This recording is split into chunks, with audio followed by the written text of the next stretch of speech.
जय हिंद, जय भारत।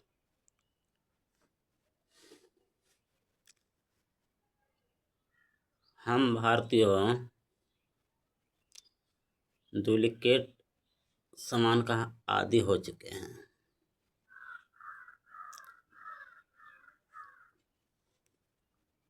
अच्छे सामान इंडिया भारतीयों को भाता ही नहीं है।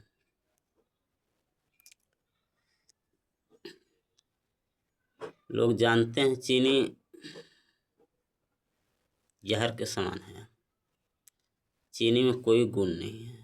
चीनी खाने से कोई फायदा नहीं है। चीनी खाने से कोई फायदा नहीं है, फिर भी चीनी खाते हैं। सब जानते हैं गुड़ से भरपूर फायदा है। तुम 10 रोटी भी खा लो, जितना भी खाना खा लो, गुड़ थोड़ा ही खा लो, सभी खाना को हजम कर लेगा। और चीनी, गुड़ की जगह पर थोड़ा चीनी खा लो, पूरी खाना ताकत खत्म हो जाएगा थोड़ा चीनी को पचाने में। लेकिन फिर भी चीनी की इतनी मांग है, चीनी की हर जगह मांग है। ये देहाती गुड़ इतनी फायदेमंद है। खोखी, जिसको पुराना पुराना खोखी रहता है, अगर उसे खाओ खोखी भाग जाएगा। बहुत सा रोग भी भागता है। लेकिन वो अपनी भारतीय गुड़ है जो हमारी भारतीय है, उसे कोई यूज नहीं करते हैं।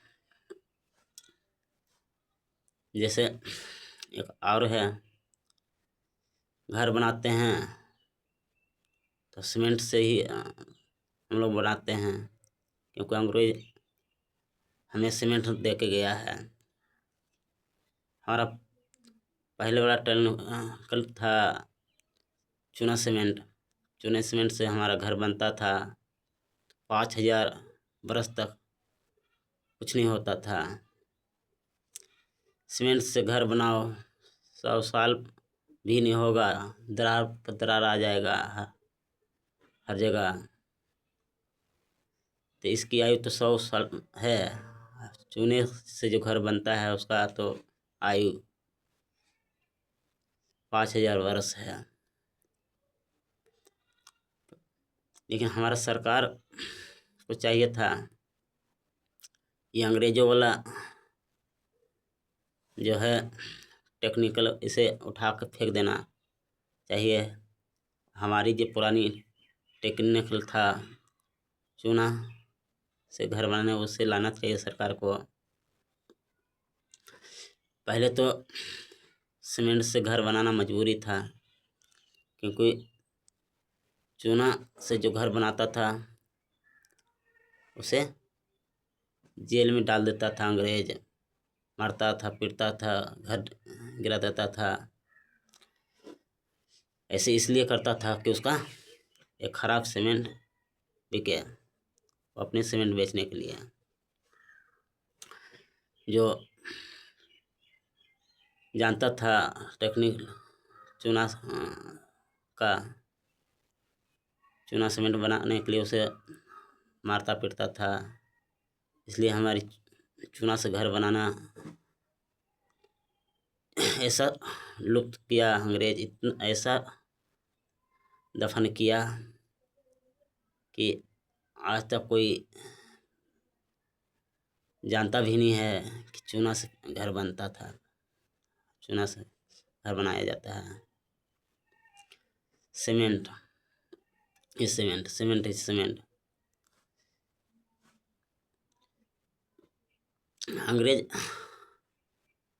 भेष अथी खान पियन, वेशभूषा, हर चीज हर अंग्रेज का ही यूज कर रहे हैं हम। कपड़ा लत्ता हर चीज पहले देखते हुए बाकी लोग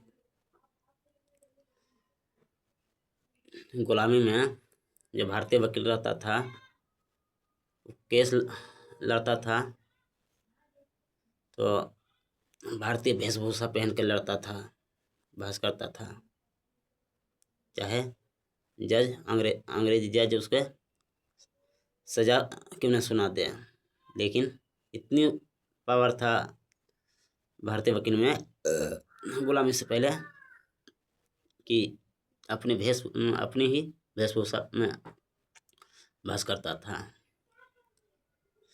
पहले अंग्रेज सजा भी देता था, फिर भी अपनी ही वेशभूषा में भारतीय वकील बहस करता था। अब आज कोई पाबंदी नहीं है, फिर भी अंग्रेज का डर ही समझो। अंग्रेज का इतनी डर है, अंग्रेज तो चले गया है लेकिन अंग्रेज का डर दिलो दिमाग से नहीं गया है। जज भी वही काला कोट पहन के आएगा, टोपा लगाएगा। टोपा तो पहले आता था, अब तो 2-4-10 साल हो गया टोपा नहीं लगाता है।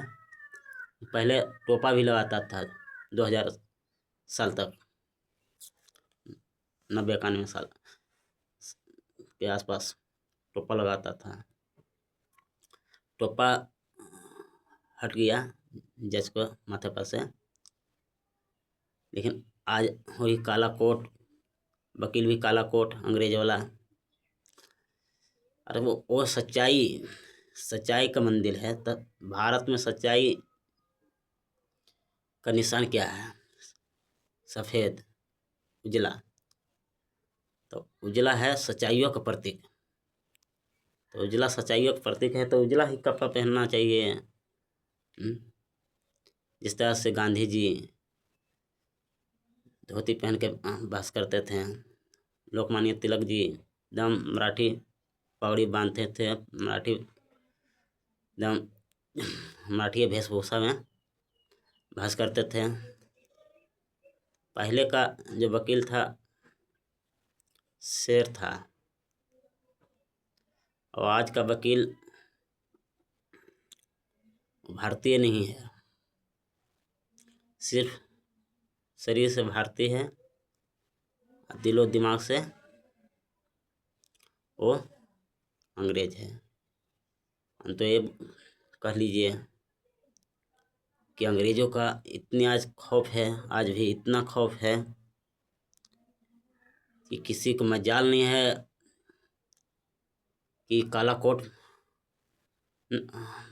बिना पहने हुए कोई भी वकील बहस कर देगा, या कोई जज काला कोट पहन के कोर्ट में बैठ जाएगा। तो आज भी अंग्रेज का डर है। वकीलों का कोई भी वकील का इतनी हिम्मत नहीं है कि हम भारतीय वेशभूषा में कोर्ट में बहस कर लें, या न कोई जज को। यहाँ से लेकर निम्न न्यायालय ने, उच्च न्यायालय ने, उच्चतम न्यायालय, किसी में पावर नहीं है। सभी में इतने डर है, इतनी खौफ बैठा हुआ है अंग्रेजों का, झूठों का। 26 जनवरी तिरंगा, 26 जनवरी तिरंगा फहराएगा, 15 अगस्त मनाएगा। ये आज़ादी में क्यों मनाते हैं? पूरा पूर्ण रूप से फुल आज़ादी मिल जाएगा, पूर्ण आज़ादी, तो जाकर 15 झंडा फहराओ, तिरंगा झंडा। ये अंग्रेज गया है, अंग्रेज का अंग्रेजियत नहीं गया है। अंग्रेज का अभी भारत समझो उसकी मानसिक गुलाम है।